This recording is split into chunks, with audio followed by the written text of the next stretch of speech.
મિત્રો આપણે 11મા ધોરણનું છેલ્લું 5મું યુનિટ પ્રાણી દેહ ધર્મ વિદ્યા એનો પહેલો પાઠ 16મો પાઠ અને એમાં ખાસ તો આપણે અગાઉ વાત કરી હતી કે વિવિધ આપણે અંગતંત્રો ભણવાના છે. એમાં આપણે પહેલા પાઠમાં પહેલું તંત્ર પાચન તંત્ર ભણી રહ્યા હતા. એમાં આપણે છેલ્લે એના તંત્રને લગતા કેટલાક રોગો અથવા એની કેટલીક અનિયમિતતાઓની વાત શીખવાની છે. આપણે એની પહેલાં છેલ્લે પાચન ક્રિયા સમજ્યા હતા. ભૌતિક પાચન જે મોઢામાં ખોરાક ચાવવો એ છે, અને રાસાયણિક પાચનનો મતલબ એના સ્વરૂપમાં, રાસાયણિક સ્વરૂપમાં ઉત્સેચકો દ્વારા સરળ સ્વરૂપમાં ફેરફાર થવો અને સરળ ત્યાં સુધી ખોરાક બને કે જ્યાં સુધી એનું શોષણ શક્ય ના બને. આપણે એના 4 ભાગ પહેલાં મોઢામાં એટલે કે મોંમાં રાસાયણિક પાચન, એના પછી ખોરાક જઠરમાં આવે, તે જઠરમાં રાસાયણિક પાચન, એના પછી ખોરાક પક્વાશયમાં આવે, નાના આંતરડાનો શરૂઆતનો ભાગ તો પક્વાશયમાં રાસાયણિક પાચન, અને નાના આંતરડાનો વચ્ચેનો મધ્ય ભાગ મધ્યાંત્ર એને કહેવાય મધ્યાંત્રમાં પાચન. નાના આંતરડાનો છેલ્લો ભાગ એને કહેવાય શેષાંત્ર.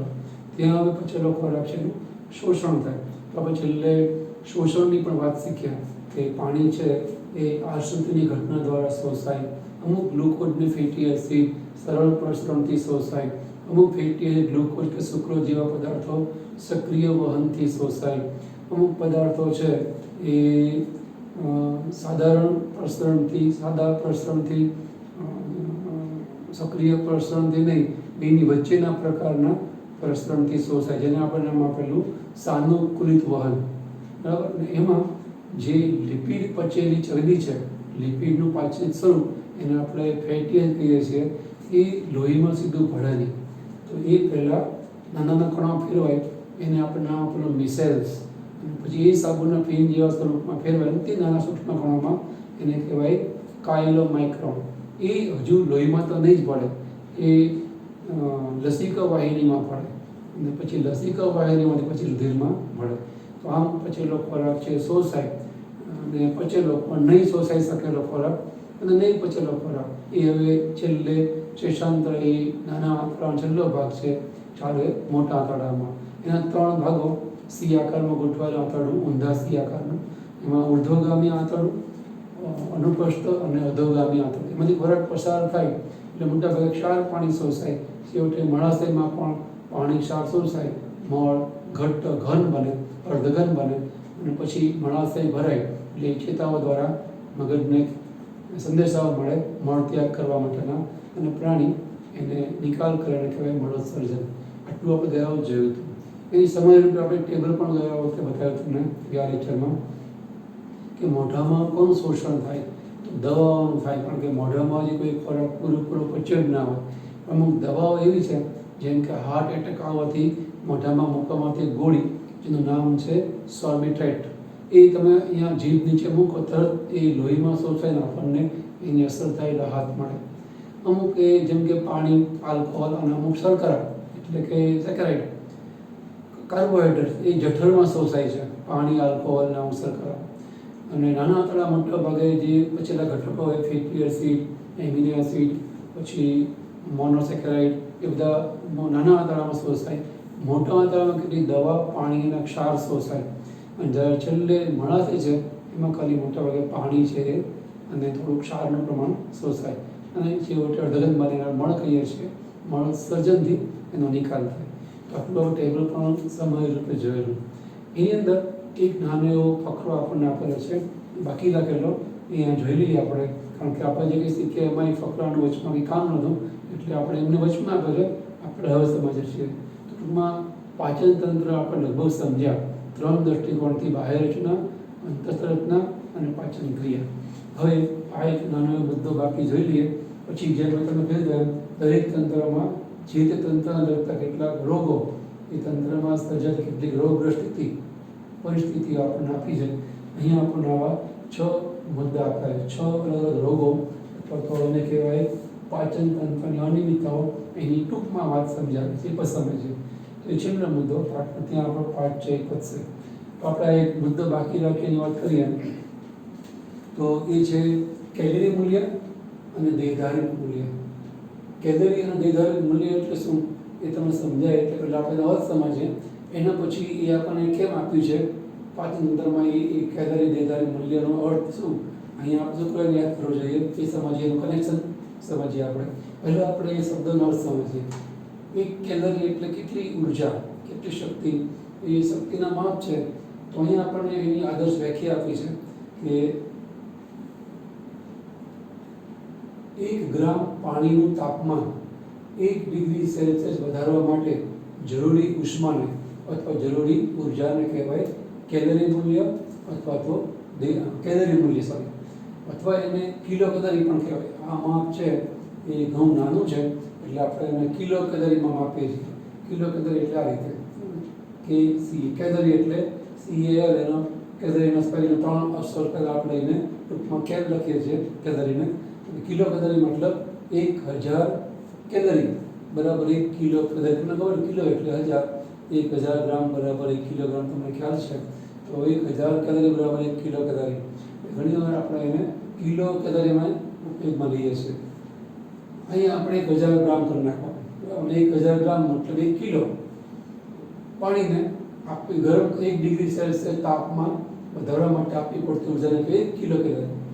અને 1000 ભાગનું પાણી, 1 કિલોનો 1000 ભાગનું 1 ગ્રામ, તો એ થઈ જાય 1 કિલો કેલરી 1000 ભાગ માટે બરાબર 1 કેલરી.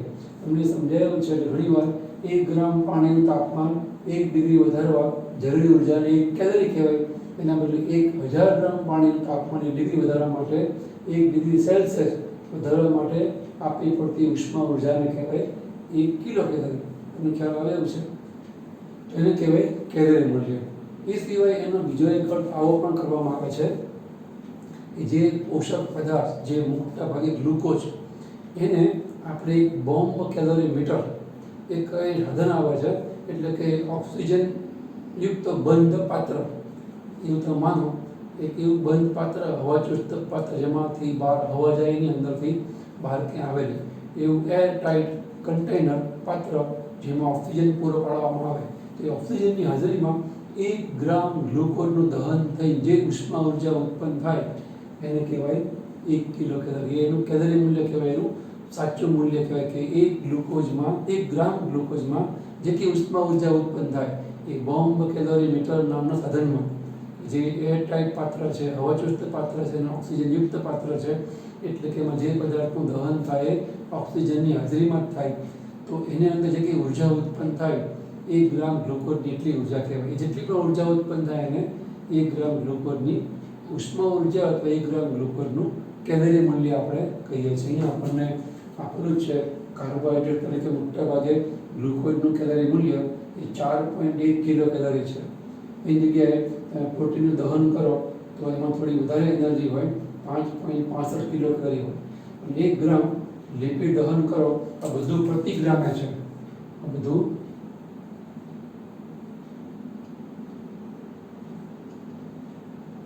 પ્રતિ ગ્રામે આવે.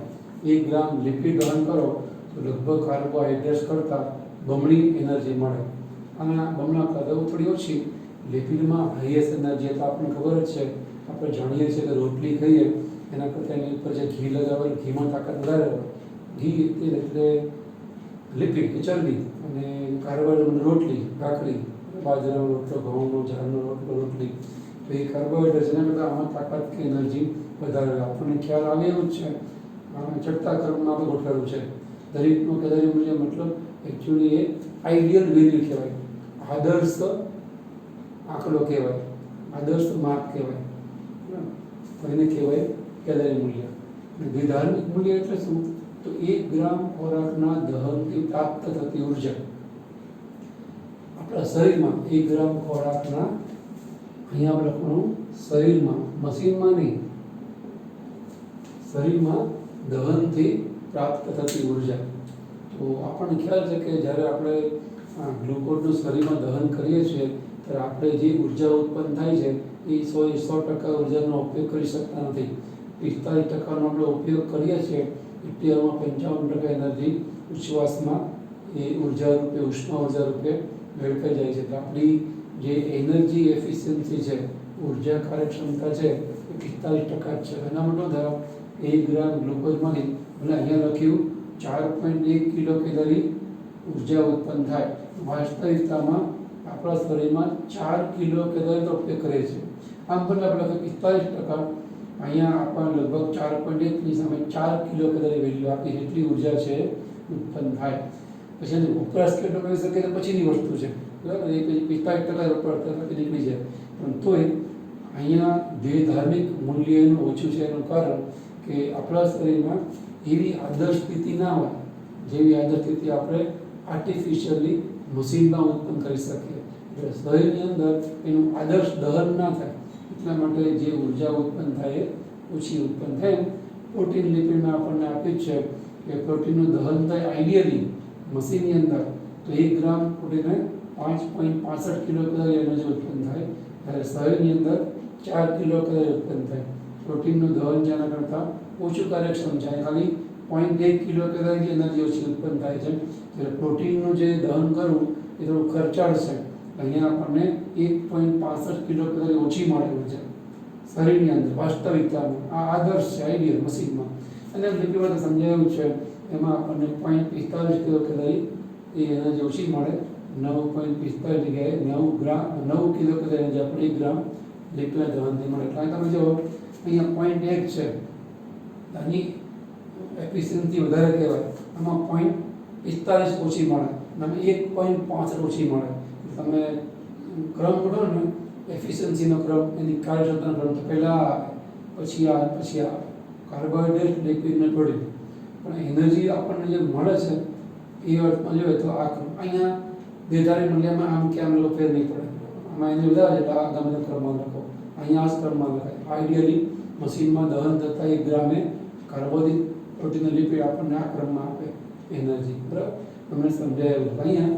અને તમને આ સમજાવી આપેલું કન્વર્ઝન તમને ખ્યાલ આવે 1 કિલો કેલરી એટલે લગભગ 4187 જૂલ કહેવાય.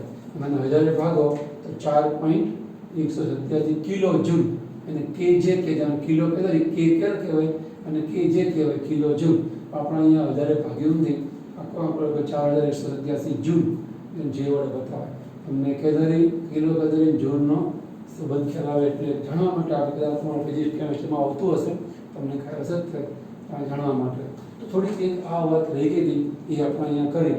બે ધાર્મિક મૂલ્ય અને કેલરી મૂલ્યમાં શું ફેર છે તમને એટલો ખ્યાલ માગી દેવો જોઈએ કે હંમેશા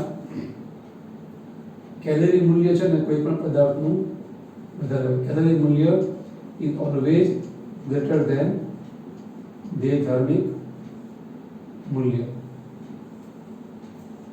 કારણ કે કેલરી મૂલ્ય એ આઈડિયલ દહનને અંતે આપણને મળતી ઉર્જાની વાત છે. એ ધાર્મિક મૂલ્ય એટલે વાસ્તવિકતામાં આપણને કેટલી ઉર્જા મળે એની વાત છે. તો હંમેશા વાસ્તવિકતામાં આઈડિયલ જેટલી આપણને મળતી હોય ઉર્જાથી ના મળે. જેમ તમે લોકો કોઈ પણ વાહન લો ને તો એ જાહેરાતમાં લોકો શું લખે કે 1 લિટરે 70 કિલોમીટર પર અવર, KMPL લખે, કિલોમીટર પર અવર, KMPL પ્રતિ લિટર, કિલોમીટર પર લિટર. 1 લિટર અમારું વાહન 70 કિલોમીટર ચાલશે આવું લખે. પછી અહીંયા કુદરી મારી કુદરી એટલે શું? પછી કે લખ્યું હોય આદર્શ સ્થિતિમાં, એ જે કુદરી લખી હોય ને દોરીએ ને પછી જે આદર્શ સ્થિતિ. આદર્શ સ્થિતિ એટલે શું? તમે જ્યારે વાહન સ્ટાર્ટ કરીને ચલાવવાનું શરૂ કરો એક સરખી સ્પીડ રાખવાની, 40 કિલોમીટર, 40 કિલોમીટર પર અવર સ્પીડ રાખવાની. વચમાં કંઈ ટર્ન નહીં આવવા જોઈએ, વચમાં કંઈ બમ્પ નહીં આવવા જોઈએ, સ્પીડ ધીમી કે વધારે થવી જોઈએ નહીં, કોઈ બ્રેકિંગ નહીં કરવાનું, વાહનને બ્રેક નહીં મારવાની, વળાંક નહીં લેવાનું, બમ્પ નહીં આવવા જોઈએ, સીધું વાહન એમાં કોઈ ઢાળ ચડવા ઉતરવા નહીં આવવા જોઈએ. એવી રીતનો રોડ હોય તો 1 લિટરે 70 કિલોમીટર વાહન મારું દોડે. હવે તમે વિચારો કે એવો કયો રોડ હોય જ્યાં ટર્નિંગ ના આવે, બમ્પ ના આવે, વળાંક ના આવે, વાહન ના આવે, ટ્રાફિક ના આવે, બ્રેક મારવાનું ના થાય, ગેર બદલાવવાનું ના થાય. એ બધું કરો તો આ વાહન 70 કિલોમીટર 1 લિટરે દોડશે નહીં, એવરેજ એટલી તમને મળશે નહીં. તો એ તો દેખીતું જ છે. આઈડિયલી આટલું દોડે તો લખવાનું છે કે અમારા પાસે આટલું એ બળતણથી અંતર કાપી આપે છે, પણ તમે વારંવાર બ્રેક કરો, ફાસ્ટ સ્લો ચલાવો, ઢાળવાળો રસ્તો, ટ્રાફિક વારંવાર ઉભા રહો, 4 રસ્તે ઉભા રહો ચાલુ રાખીને વાહન, તો પેટ્રોલ બળાવે છે, વાહન ચાલતું નથી, એટલે વીજ બળાવે છે ફ્રી રહીને, તો ટૂંકમાં એમાં તમને એવરેજ ના મળે. તો એ વાસ્તવિક એવી હોય બરાબર ને? વાસ્તવિકતામાં જ્યાં પણ અહીંયા આઈડિયલ આપી હોય એવરેજ એટલી હોય આપણે વાહનમાં વાસ્તવિકતામાં માનો કે તમારે ક્લચિંગ બ્રેકિંગ ટર્નિંગ ને બધું કરવાનું આવે તેમ અહીંયા પણ એવું છે કે નિર્ધારિત મૂલ્ય હંમેશા ઓછું હોય. નિર્ધારિત મૂલ્ય જે આઈડિયલ કન્ડિશનમાં એટલે હંમેશા એનું મૂલ્ય વધારે. તો એક મુદ્દો બાકી જોયો આપણે. ને હવે છેલ્લે પાચન તંત્ર લગતી અનિયમિતતાઓ કે રોગો થોડી આપણે એની વાત કરીએ. આ સિવાય ઘણા બધા રોગો હોઈ શકે છે. ગતિ અસર આવે. એક મને યાદ આવી કે જૂના કોર્સમાં ગતિ અસર. ગતિ અસર એટલે શું કે કોઈ વ્યક્તિ વાહનમાં બેસે ને તો એને ઉલટી થવા માંડે. વાહન ચાલે એટલે વાહન ઊભું હોય ત્યાં સુધી નહીં. જેવું એ ગાડી હોય, કાર, મોટર કાર હોય, બસ હોય, ટ્રેન હોય, કદાચ ટ્રેનમાં શું બને પણ બસ અને કારમાં ને એમાં એમને જેવું વાહન ચાલે ને તરત એને ઉલટી શરૂ થાય. એને ગતિ અસર કહેવાય. ગતિમાં આવે ને તરત પેટમાં એને આમ વમળ થાય ને ઉલટી થઈ જાય, વમન થઈ જાય. એ ગતિ અસર છે. એ પણ એક પાચન તંત્રને લગતી મનોશારીરિક તકલીફ જ છે. પણ એમાં આવા ઘણા બધા રોગ આપી શકાય. પછી ચાંદા પડવા, મોઢામાં જઠરમાં ચાંદા પડવા, અલ્સર, ULCER કહેવાય, ULCER અલ્સર. એ પણ પાચન તંત્રને લગતો જ રોગ છે. જેને પાચનમાં ગરબડ હોય અને ચાંદા પડે. એ તકલીફ નથી આવી. અહીંયા આપણને આવી 6 તકલીફ આપી છે. આપણે એની વાત કરીએ. આપણે અમે ધીરે ધીરે તંત્રની અંદર જે તે આપણને માહિતી આપે એટલા રોગોની વાત કરવાની એટલું આપણને આવડતું જોઈએ. તો એક છે કમળો. એનું ઇંગ્લિશ નામ છે જોન્ડિસ. તમે બધાએ નામ સાંભળ્યું હશે. કદાચ તમારામાંથી કોઈને જિંદગીમાં અત્યારે થયો પણ હોય. કમળો અથવા તેને પીળીઓ પણ કહેવાય. કારણ કે એમાં આપણું શરીર છે પીળું પડી જાય. ઇવન આંખનો જે વ્હાઇટ પાર્ટ છે, શ્વેત પટલ, એ પણ પીળું થઈ જાય. આખી ચામડી પણ શરીરની પીળી થાય. એટલે એને પીળીઓ કહેવામાં આવે છે. તો આપણે એને કમળો કહીએ છીએ. ઇંગ્લિશમાં જોન્ડિસ કહેવાય. એ રોગ અથવા મુશ્કેલી એક્ઝેક્ટ પાચન તંત્રમાં છે કોની? તો યકૃતની બીમારી છે. યકૃતની અંદર જે પિત્તરસ છે, પિત્તરસમાં ખાસ તો જે રંગીન દ્રવ્ય છે, પિત્તરંજકો, બિલિરુબિન અને બિલિવર્ડિન,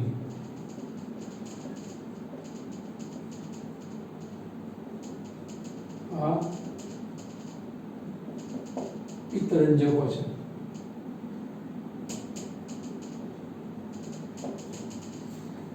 પિત્તરંજકો એ રક્તકણના નાશ પામવાથી ઉત્પન્ન થાય. રક્તકણો યકૃતમાં નાશ પામે કે જે હિમોગ્લોબિન નામનું રંજક દ્રવ્ય છે એનું વિઘટન થવાથી આવા લીલાશ પડતા પીળા રંગના રંગીન દ્રવ્યો ઉત્પન્ન થાય. રંજક દ્રવ્ય જેને આપણે કહીએ છીએ પિત્તરસમાં પડે એટલે હવે એને કહેવાય પિત્તરંજકો. એનું નામ છે આ બિલિરુબિન અને બિલિવર્ડિન. જે પિત્તરસ સાથે નિકાલ પામે. પિત્તરસનો નિકાલ કેવી રીતે આપણે પાચન ક્રિયામાં શીખ્યા કે યકૃતની અંદર ઉત્પન્ન થતો પિત્તરસ એ યકૃતમાં મધ્યમાં નીચે રહેલી કોથળી પિત્તાશયમાં સંગ્રહાય. અને વ્યક્તિ જ્યારે ખોરાક ખાય ત્યારે કોલેસિસ્ટોકાઇનિન નામના ઉપવાસીના અંતઃસ્ત્રાવથી એ સંકોચાય. અને જેવું પિત્તાશય સંકોચાય એટલે પુષ્કળ પિત્તરસ પક્વાશયમાં આવે. એ પિત્તરસ જોડે આ બિલિરુબિન, બિલિવર્ડિન નામના પિત્તરંજકો ભરેલા હોય છે.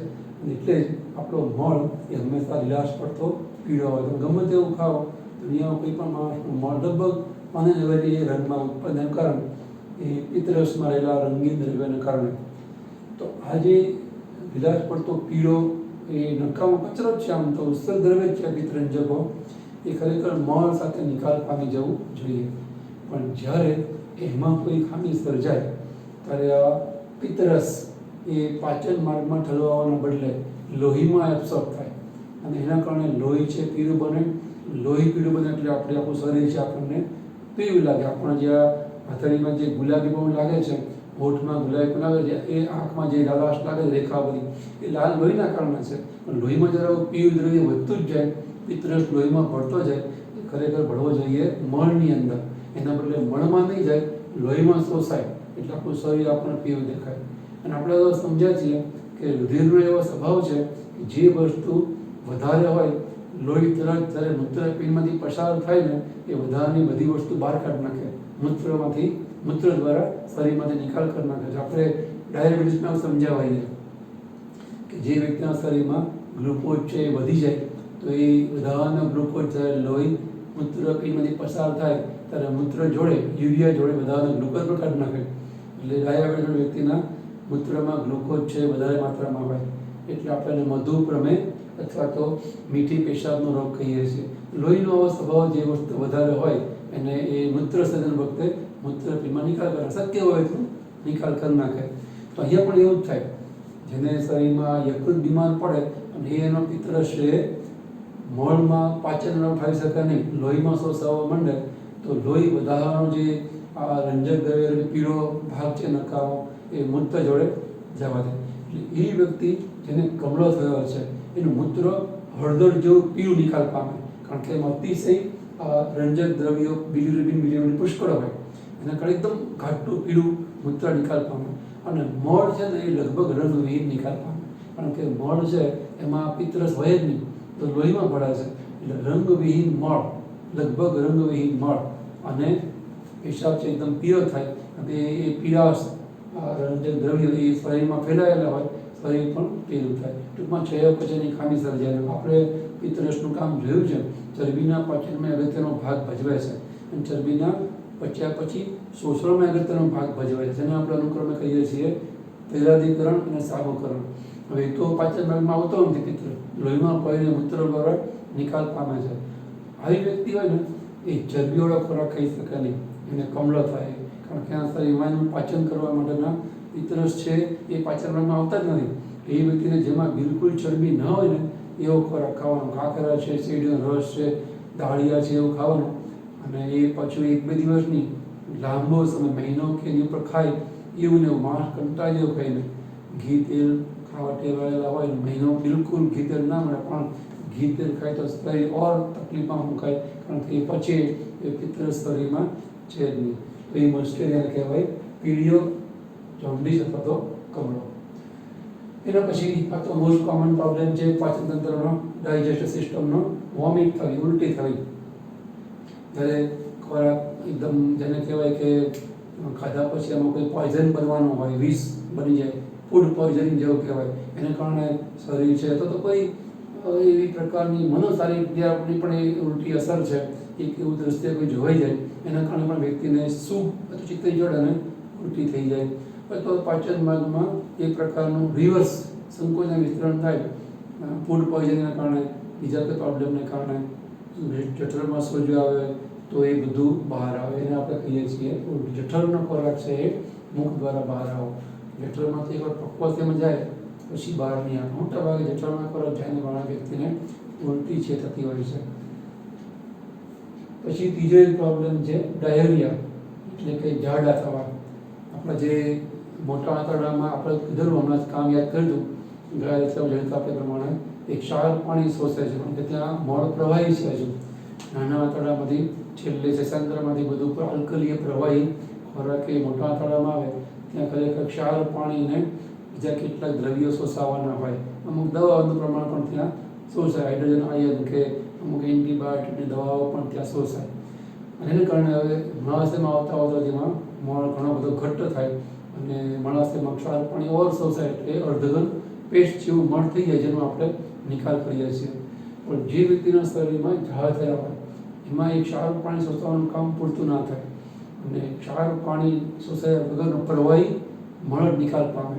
એટલે મળ એકદમ પ્રવાહી નિકાલ પામે નહીં, એ મળ ચીકણો હોય, કારણ કે જે આંતરડાનું અંદરનું શ્લેષ્મા સ્તર છે એ પણ ધોવાતું રહે. એટલે ટૂંકમાં આંતરડાની શોષણ શક્તિ છે એ ઘણી બધી વીક થઈ જાય. એના કારણે ખૂબ એકદમ પાતળો મળ છે નિકાલ પામે, જેને આપણે કહીએ છીએ મળ કે ઝાડા.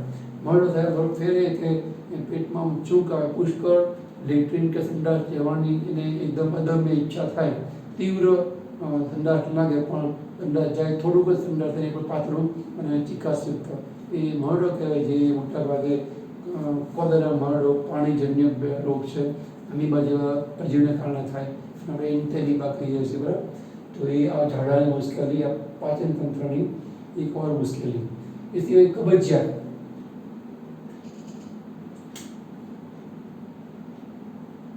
કબજિયાત છે એને કહેવાય કોન્સ્ટિપેશન. એટલે શું કે જે વ્યક્તિ ખોરાક ખાય છે એ ખોરાક એ સંડાસ જવાનો ટાઈમ થાય જાય નહીં તો એ પચેલો ખોરાક નહીં પચેલો ખોરાક બધું પડ્યું રહે અને એ નેચરલ કોલ છે, કુદરતી ક્રિયા જવા માટે જે શરીર સંકેત છે, શરીર સંકેતને અવગણે એ પછી કોઈ મોકો ના મળતો આસપાસ લેટરીન ના હોય અથવા તો મુસાફરીમાં હોય અથવા તો કોઈ કામમાં એનો જીવ હોય, કોઈ પિક્ચરમાં, કોઈ ટીવી વિડીયો એ કોઈ પ્રવૃત્તિમાં એ પોતે નેચરલ કોલને દબાવી દે, સંડાસ જવાની પ્રક્રિયા રોકી રાખે, એના કારણે મળ ત્યાં બિનજરૂરી પડ્યો રહે અને ક્ષાર પાણી શોષાવાનો તો ચાલુ જ છે.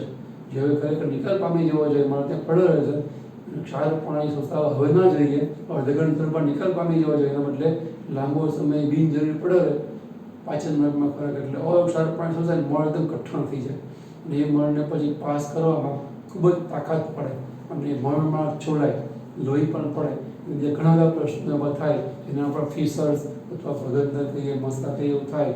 પણ ટૂંકમાં મળ કઠણ થઈ જાય તો એને કહેવાય કબજિયાત. પેટ ટાણું જેને કહેવાય ને ભારે ભારે એને લાગે, એ અપચામાં પણ એવું થાય. વ્યક્તિ જે ખોરાક ખાય છે એ બરાબર ચાવ્યા વગરનો ખાય, ઉતાવળે ખાય અને એમ ફટાફટ ચાવ્યા વગર, એને અપચો કહેવાય. ખોરાક છે પૂરેપૂરો પચ્યા વગરનો ખોરાક પડે, લાંબો સમય લાગે કે હજુ ભૂખ નથી, અમે પેટમાં બહાર જ છે. એનું કારણ કે એને બરાબર ખોરાક ચાલ્યો નથી, અંદર રાસાયણિક પાચન છે પૂરેપૂરું થયું નથી કે થતું નથી, એને કારણે ખોરાક અપચેલો પચ્યા વગરનો રહે અને અપાચિત ખોરાક એવો એ શરીર નીકળે, શરીર બહાર રહે, માથા દુખી તકલીફ શરૂ થાય, એને કહેવાય ઇનડાઇજેશન. અને ઓટકાર પણ ખોટા એને આવી રાખે લાંબો સમય સુધી. તો આ પાંચમી મુશ્કેલી પાચન માર્ગની. છઠ્ઠી અને છેલ્લી મુશ્કેલી આપણને આપી જાય છે PEM, આખું નામ પ્રોટીન એનર્જી માલ ન્યુટ્રિશન, એટલે કે પ્રોટીનની ઉણપથી થતી મુશ્કેલી, પ્રોટીનની ઉણપથી અછતથી થતી તકલીફો, એને કહેવાય PEM. PEM મતલબ PM મતલબ પ્રોટીન એનર્જી માલ ન્યુટ્રિશન, એનું એક્ઝેક્ટ ગુજરાતી થાય કુપોષણ. પ્રોટીનની ઉણપથી થતી તકલીફ અથવા પ્રોટીન ઉણપથી થતું કુપોષણ. કુપોષણ મતલબ પ્રોટીનની ઉણપથી થતી મુશ્કેલ સર્જાય.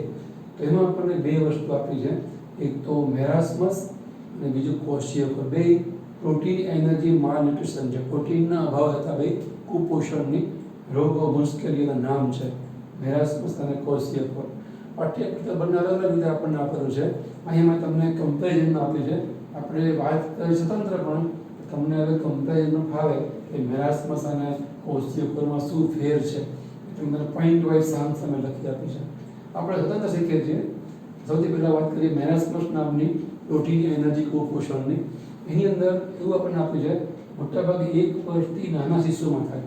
1 વર્ષથી નાનો બાળક શિશુ જ કહેવાય ને, તો 1 વર્ષથી નીચે નાના બાળકો હોય એના મોટાભાગે મેરાસ્મસની બીમારી આપણને થતી જોવા મળે. એમાં તકલીફ શું થાય કે માતાના દૂધમાં જે કેલરી અને પ્રોટીન છે એના બદલે માતાના દૂધ સિવાયનું બહાર આપણે આપીએ કે જેની અંદર પ્રોટીન અને કેલરીની ખામી છે. માતાના દૂધમાં જેટલું પ્રોટીનનું કેલરીનું પ્રમાણ છે પ્રમાણ એ બહાર દૂધમાં, બહાર દૂધ ગમે તે પશુનું હોય કે પછી દૂધાળા ઢોરનું હોય કે પછી તૈયાર પેલા પાવડર આવ્યા મિલ્ક પાવડર એનું હોય, એમાં માતાના દૂધની કમ્પેરિઝનમાં બે વસ્તુનું પ્રમાણ ઓછું હોય તો એના કારણે આ મેરાસ્મસની બીમારી થાય. અને એમાં તકલીફ શું પડે તો વ્યક્તિનો વિકાસ બરાબર ના થાય, શારીરિક અને માનસિક બે. શારીરિક વિકાસમાં આપણને આપે છે એના ઉપાંગો પાતળા રહે, હાથ પગ જોઈએ એવો વિકાસ ના પામે, હાથ પગ પાતળા રહે, શરીરની વૃદ્ધિ એકદમ નબળી થાય, ત્વચા છે એકદમ શુષ્ક રહે, પાતળી રહે અને કરક લેવાથી નાનપણમાં વ્યક્તિ ટૂંકમાં વૃદ્ધ હોય એવું લાગે. અને એ સિવાય એના વૃદ્ધિ દરમાં ઘટાડો થાય અને વજનમાં ઘટાડો થાય. તો આ શારીરિક અને માનસિક મગજનો વિકાસ પણ જોઈએ એવો થાય નહીં. આવી મુશ્કેલી પ્રોટીનના અભાવે થાય. એ છે મેરાસ્મસ. પ્રોટીન અને કેલરી ઓછો હોય એવો ખોરાક આપવાથી 1 વર્ષ નાના બાળકમાં આપણને આવું જોવા મળે. હા, કોશિયકોરમાં જેવું થાય કે ચરબી નીચે, ચામડી નીચે ચરબી જમા થવા માંડે, એવું અહીંયા ના થાય. ચરબી છે ચામડી નીચે અહીંયા જમા ના થાય. અહીંયા આપણને કોશિયકોરમાં એક એવું પણ જોવા મળે કે મેરાસ્મસમાં જવાના ભલે બે છે પ્રોટીનની ખામી, પણ આ ખામીમાં આપણને ચરબી એ ચામડી નીચે જમા થાય એવું જોવા મળે, એ જોવા ના મળે. એ સિવાય કોશિયકોર છે 1 વર્ષથી વધુ ઉંમરના બાળકોમાં થાય, મેરાસ્મસ 1 વર્ષથી ઓછી ઉંમરના બાળકોમાં થાય. અહીંયા ઊંચી કેલરી અને ઓછું પ્રોટીન, અહીંયા પ્રોટીનને ઓછું અને કેલરી ઓછી, એના કારણે મેરાસ્મસ થાય. અહીંયા પ્રોટીન ઓછું અને કેલરી બિનજરૂરી વધારે હોય એવો ખોરાક આપવાથી વ્યક્તિના શરીરમાં કોષીય કોઠાર કેલરી બહુ ઊંચી છે એવો ખોરાક દેખાય છે એટલે જ તે ચામડી નીચે એ ચરબીનું પડ છે જમા થાય કારણ કે બહુ જ કેલરીવાળો ખોરાક ખાય છે કોલેસ્ટ્રોલવાળો એના કારણે ચામડી નીચે એ ચરબીનું પડ છે જમા થાય અને આવી પ્રકારના ખોરાકને કારણે કોષીયકોષમાં થાય શું તો લગભગ જેવું આપણે આપેલું ઉપાંગો પાતળા રહે વૃદ્ધિ ઓછી રહે માનસિક વિકાસ પણ નબળો રહે અને સિવાય શરીર પર સોજાઓ પણ આવે ચરબી જમા થવાને કારણે અને એ સિવાય પણ તીવ્ર સોજા શરીર ઉપર આપણને આવેલા જોવા મળે આને કહેવાય કોષીય ફળ તો અહીંયા પ્રોટીનની ખામીથી આપણે થતા બે સાધારણ રોગોની સામાન્ય માહિતી આપી છે એમ તમને કમ્પેરેટિવ આપી છે તમને ખ્યાલ આવે એટલે તમને ખ્યાલ આવી ગયો ચોપડીમાં સાઈડમાં આ બે રોગની બાજુમાં જગ્યા છે એમાં બે આવી લખી રાખજો તમને વાંચતી વખતે અલગ અલગ વાંચવું ના પડે અને મેચી ના થઈ જાય બે તમે તફાવતના રૂપમાં અંદર લખી લો બે રોગના તમને સમજવામાં સારું રહે એટલે જે બાજુમાં જગ્યા છે એમાં આ વસ્તુ લખી રાખવાની આપણને જ્યારે પણ વાંચીએ ને એ પાઠના આ મુદ્દા ઝડપથી આપણને રિવિઝન કરતા બાદ મગજને એક પ્રકારનો ઢાળ છે એ પડે બરાબર તો અહીંયા આપણે પાચન તંત્ર નામનું પહેલું તંત્ર હ્યુમન સિસ્ટમ આપણે 16મો પાઠ પૂરો કરીએ છીએ હવે નેક્સ્ટ ટાઈમ મળીએ ત્યારે 16મો પાઠ છે 17મા પાઠના પછીનો એ છે શ્વસન તંત્ર એના પર નેક્સ્ટ ટાઈમ કરશું અહીંયા આપણે અટકીએ છીએ થોડી તમને યોગ્ય લાગે એટલી મેં તમને બતાવી નોંધ કરી લો આવતી વખતે આપણે મળીશું